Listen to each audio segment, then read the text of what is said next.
Welcome to Invest in Yourself, the Digital Entrepreneur Podcast. Join the podcast mogul Phil Better as he interviews successful entrepreneurs that make their living in the digital world. Now, let's join your host, Phil Better, and his special guest today on Invest in Yourself, the Digital Entrepreneur Podcast. Ladies and gentlemen, welcome back to Invest in Yourself, the Digital Entrepreneur Podcast. I am, of course, your host with the most, Phil Better. And today I'm very excited because we have Monica Miller from Monica Writes on the podcast. And we're going to learn all about her and her journey in the world of entrepreneurship. Monica, thank you so much for being here today. Thanks for having me. I'm excited that we are making this happen. I'm very excited. You have a huge smile, which always bodes well for me when my guests have huge smiles. I know I'm going to learn so much. But Monica, I would love for you to give us the, elevator pitch of who you are and what you do. Yeah. So my name is Monica Miller. I am your content guide, and I help authors get seen by helping them learn the skill set of marketing. So whether you are a wannabe, entrepreneur, you're about to transition into entrepreneurship, and maybe you have a book, or you're going to use this book for part of your business, whatever.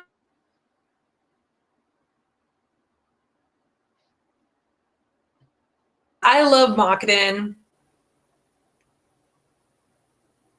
Whoops. Can you hear me? I can hear you. You're frozen on the screen, but I can hear you. Let me see if I can stop my camera. They come back on. Oh, well, it's not going to work. You can just stop your camera, and that's fine. It's not the end of the world. Okay. All right. Want me to start over, or? If you don't mind, please. Yeah. I'm Monica Miller, and I'm your content guide, and I help authors get seen by the power of marketing. So if you are someone who has just written a book, maybe you're thinking about writing a book, whether you're going to use it because this is part of what you love to do, or maybe you're going to use it for a future business, I want to help you market it. And so I have a brand new membership called the Author Marketing Lab, where it's a lab just full of authors who are wanting to learn how to market and make more sales while creating more impact so that their message can get out and seen into the world. So that's amazing. I love knowing that there's people out like you helping authors increase their sales and just become more aware of what marketing is, because that's what how you make your sales is through marketing. But I'm curious, what made it that you wanted to go after authors specifically? So one of my biggest dreams when I was 12 was to become a famous author. And as you probably know, as you grow up, you realize the famous in authorship is probably an unlikely going to happen. So I was just well, you know what? I love to write. So I began to write, and I actually published my first book at the age of 18, and I've published 2 since then. I've just recently let out a journal. But one of the things that I just found that I really enjoy helping authors, because most of the authors I work with are they wrote a book for their business, and I went into a lot of entrepreneurs who generally don't know how to market themselves, and I'm well, you have a book. You have so much to pull from, content, marketing, and how to explain what you do inside your book. And I love to repurpose. I love to share how people can market themselves by that power of repurposing. And it's just, I think that's just the love of helping people get the words out of their book into the marketing space has just this really lit me up. And as an author myself, I understand where they're coming from. And back last fall, I actually accepted a part-time position as a marketing director at a book publishing company. So that is really exciting, and I love what I do. And I think after I said yes to that, I just fell in love with working with authors, and I really felt the call to begin working with authors again, a second time. So I decided I'm just going to go all in and work with authors, help their books get seen and heard more. I love that. And I personally, I love people who work with authors because they allow us to have that escape in from reality, but Mhm. also provide us with knowledge that we may not have access to because they have access to people that we don't. So if you're doing business books, they have access to these business people. Hey, there we go. Monica's back. Have the business people have access to these amazing business people, but also they can create these worlds that are just like a refresh from the everyday that you need to escape from. And if you're on TikTok and you go to book talk, my God, there's more authors than I ever thought possible, and I love it because we have people like you, Monica, helping them grow. Um, when you started, oh so short ago or long ago, depending on how you want to look at it, was there already a blueprint for you to follow to start your journey, or did you have to write your blueprint yourself? I had to write it myself. I've been in business since 2014, and I did hire a coach pretty soon after I started my business. But all I knew what to do was to show up in networking places, a little bit online, and had some packages together, and that's how I started. I just had to make it up and go with what I thought was going to work. And then I hired a coach, and she did give me a blueprint. But I'm going to be really honest. I think if she would have waited another year or two, I probably would have been a better client for her. I just felt like when I said yes to her, I just was not in the space to really understand some of the things she was teaching me. What I really needed was someone to work with me and how I love to work and help my energy rather than, oh, look, this is what I did for a completely different business. And this is how I made my money or how I made my business happen without considering, well, this is where, okay, I see that you are passionate about this. Let's try to market yourself more here instead of just saying, oh, well, I did it this way. So This is how I did it. This is how you have to do it type deal. Yeah. And of course, 10 years later, last year I discovered my human design type. And it just changed everything for me. Everything just made sense. And I'm just like, yeah. So now I have actually partnered with a projector coach. I'm a projector for those who are into human designs. So I'm a projector. So I have a projector coach because she gets my energy. And that's the number one thing. Just like, I guess a tip, like if you're going to hire a coach, make sure they work in the same energy as you, because there are vastly different energies out there. And having one that works really well with you is it's going to be a lot more freedom of like, you can actually express yourself in a way that I felt like I just couldn't with other energies because I hired a couple of different coaches throughout my time. So I don't know if that answered your question, but there we go. You did. And you brought up a follow-up question, which I love when answers bring up follow-up questions.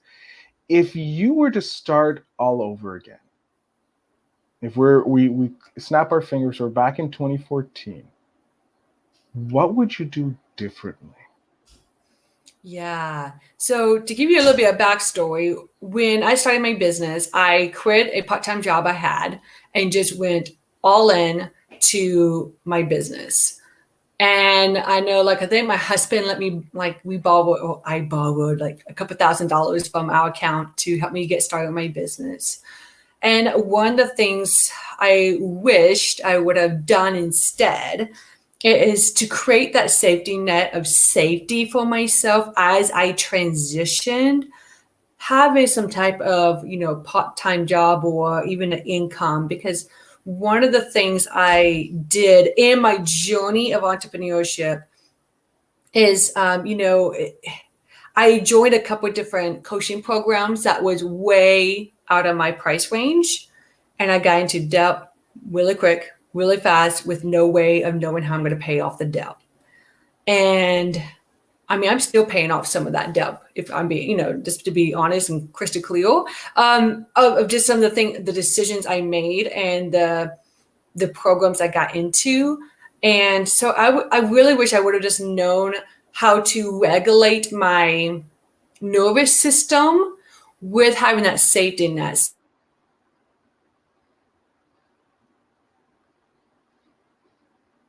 With a lot of women is that we need safety, and having that safety for us is key to us receiving. Like, we can't be open when we are like clenching because we're stressed about money or how we're going to make this happen, how we're going to pay this bill. We are more, we can't receive. So that would be something that I would change, is having something that would make me money as I worked on my business, and maybe put some money back. So when I decided, okay, I'm ready to take the leap, because I figured out my process. I figured out how I like to make money, how I get leads, how I get clients to me. Once I figured that out, then having that leap and having that safety net, I think would have done wonders and into where I am today. So that would be something I would redo. I like that. And it's a good piece of advice for anybody looking to jump into the world of entrepreneurship, to have that, hey, make yourself a safety net. It doesn't have to be a huge safety net. It can be something just like 2 to 3 months worth of just like, no stress, like I got 2 months of runway, usually more than 2 months, but at least 2 months of runway to try this out, so that I can feel secure. And it is true. Yeah, and I don't think it's just women who, if they're completely closed off, they can't receive. I think it's everybody in a human form. If you're not into the mode of receiving, if you're in this scarcity mindset, you'll have this issue of not receiving, not getting the benefits that you deserve.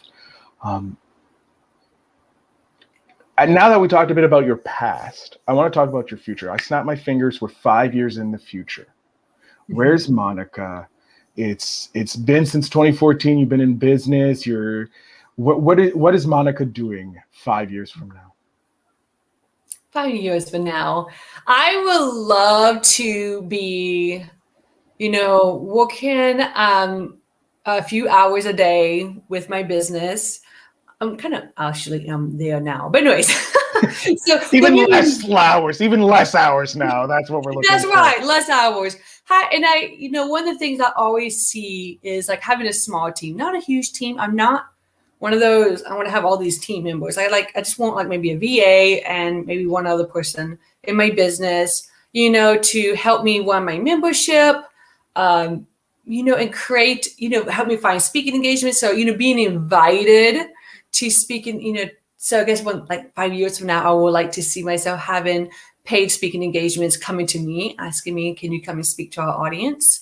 My membership is built up to where there was those hundreds of people in my membership, learning and growing and having a lot of success because they have found a community. Another thing I see is, I would love to start a podcast. So that would be my future. So in 5 years from now, I'll have my podcast and it'll be a lot of fun. I'll have guests on. I would do some one-on-one, just me talking about my expertise, because I have going back to human design, I have a defined throat, so I can talk, and I love to talk. So I couldn't tell. I know, right? You're shy. I'll have a podcast, a couple more books out. I would be making passive income with my journals, my books, and even some other things that I have going on now. Like that would just be a flow, and I would just have that. I would make money every day. So that would be 5 years from now. And I would be homeschooling both of my boys at that time. That I think that's the big goal. Just being able to spend more time with your kiddos and teaching them the stuff that they need to learn. Would you pivot to something else? This is an interesting question. So this is my answer. one of the things that whenever I switched to doing a membership just recently for authors, I really just felt God just tell me, because I wanted to bring back more time. I was doing coaching and I love coaching. I love helping people in that container, but I just found that I was getting burned out with just the marketing for it. And I just really felt being poured back into authors because I work with authors anyways. I'm the marketing, coach and director for a publishing company that just literally fell in my lap. I mean, they're so way happy, just fell into my lap. It was a total God thing. And it's been, I love it. And so one of the things that, I'm lost in my train of thought now because I went there and now I'm coming back here. Phil, you remind me of the question. My brain just went to mom mode. I think we were talking about pivoting. Yeah, pivoting. Okay, thank you. Pivoting. So I was really scared to pivot this time because I felt like I pivoted in the past. And I'm just like, am I confusing my audience? And there's a lot of things that came up for me during this pivot. And I posted it on Facebook. And somebody who, who's been following me and I've been following her, she commented and she said, I don't see this as a pivot. I see it as like involving. Ooh. And, because during my pivot, I was even thinking of like, maybe I should just let go of my business and just work as a marketing director. And what would that be like, And I felt like God just kind of opened up like a door for me to say, no matter what, I got your back. And number two, new doors are going to open up for you. Like I already knew if I decided I don't want to do my business, I just want to work for the publishing company, then a new door will open. Like no matter what, it will open. I already knew that. Like no matter what I decide, a new door will open. Like even now that I'm going to this membership, like, structure, new doors are going to open. I don't know what their doors are, but I'm just going to see what is available. Because one thing that I felt like God's been teaching me a lot lately, and maybe some of you need to hear this too, is that nothing's forever. Number one, nothing's forever. And things are for seasons. There's seasons in our lives. Like right now I have 2 young children. One is, I have a 5-year-old and a 1-year-old. I'm about to start homeschooling my 5-year-old. And so I'm in a season where I want to take back my time and be with my son while I'm homeschooling him and, doing field trips and joining co-ops and doing fun things. And that's for this season.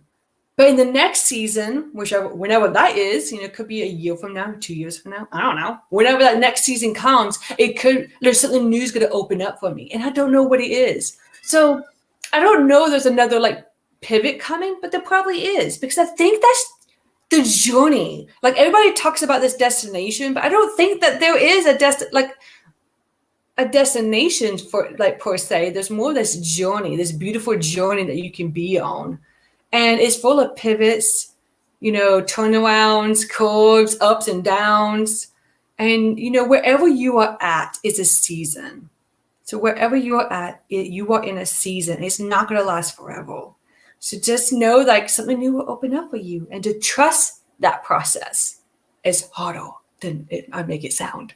Oh yeah, it's very hard. And I like how you look at the world as your journey or your time as seasons. Because when you brought that out, like it's a season, it will pass and this and that, it reminds me of a video of Tom Hanks. That it's a little clip from him having an actor round table. He has a couple actors at the table, and he goes, and they're talking about the best advice they received, and it's, this too shall pass. Mm-hmm. You're having a horrible time, this too shall pass. Mm-hmm. You're having a great time, this too shall pass. Enjoy it while it's here, or if it's a bad time, know that it's going to pass. And it's just like you said, the seasons, like you're just in seasons. It's every season changes, it passes, it turns on with the evolution of life. And I really like how you look at you look at it as, I'm in a season. Like I'm going to be starting a season of teaching my child and homeschooling. And I love that because it makes you appreciate how short it can be, because we all know how short seasons can be. Mm-hmm. But also, if it's a bad time, you're like, it's only going to be short. So I don't have to worry about it. I can weather this storm or weather this period. And then I know on the other side, it's going to be a better time. It's going to be a better season. So I really, really do like that you shared that. And even if you say, well, that was like not a bad season, that was a bad season, maybe I shouldn't have done that. Don't look at it that way. I will love to invite you to consider it like as a lesson. Like there's no, I don't know if there's any failures. I think it's all lessons because we're just learning. There's no manual for this. There's no manual for entrepreneurship. There's no manual for life. There's no manual for raising children. It's just, you have to experience and do something. And if you found out, well, that didn't work. Well, it is, that was a lesson you learned. That's all. I agree with you 100%. I don't believe there are failures in life. They're just lessons that you take so that you don't make the same mistake. And I always say that there is no manual for life. We write it and then it gets stored in some big data center and never to be looked at again. But it's shared with the collective consciousness. Monica, we are coming to near the end of the episode, and I hate it because I'm having such a great time talking with you and sharing such great insights. But I'm going to jump off screen here. I want you to let my audience know where they can connect with you, how they can join this membership if they're looking to become an author and print money with your method and help with that. So the floor is yours. Oh, right. Well, if you have enjoyed this conversation and you want to, experience this membership or just connect with me further, you can always come and be my friend at Monica Writes. Well, you could join me on Monica Writes on my Facebook page. But if you really just want to connect with me one-on-one, join me, actually become my friend on Facebook. That's where I hang out. That's where I share my golden nuggets. And funny things, some of those could be about my boys because they are pretty funny and they're really cute, my opinion. So you can go to my Facebook. You can become my friend. It's Monica Lynn, Lynn. Find me on there. I will, that will probably be in the show notes. Also, if you are like, I would love to see how you can help me one-on-one. I do have some one-on-one slots open. So if you're looking for someone to help you market your book that's tailored to you, your energy, how you like to market, give you a blueprint, something that I did not have, then I would love for you to have a discovery call with me. It's free, it's 30 minutes. We get to learn about one another. It's monicawrites.com/calendar. And lastly, if you are curious about this membership, you can go to monicawrites.com/lab. That's monicawrites.com/lab. And that is how you can learn more about the Author Marketing Lab membership and see if you are interested in moving forward in being a part of it. There's a community. There is, where you can ask questions. There's co-writing spaces where you can come on and write, have eyes, have the community eyes on your content afterwards. And then there is a monthly marketing training with guests. And of course, there'll be a lot of, myself in there teaching you how to market in a way that lights you up. So come join us at the Author Marketing Lab. And I cannot wait to be connected with you further. Monica, thank you so much for coming on this show and sharing your story, sharing your advice, and all your wisdom with my audience today. Thank you so much. Thank you for letting me come on. I really appreciate it. You're very welcome. To my audience, as you know, you can check the show notes down below for all the links to Monica's stuff. I highly suggest if you are an author or you're starting to be an author, go check out the Writing Lab so that you can jumpstart and take your writing to the next level. Monica, again, I thank you so much for being here. Audience, I thank you guys for listening. You are all amazing. And remember to always invest in yourself.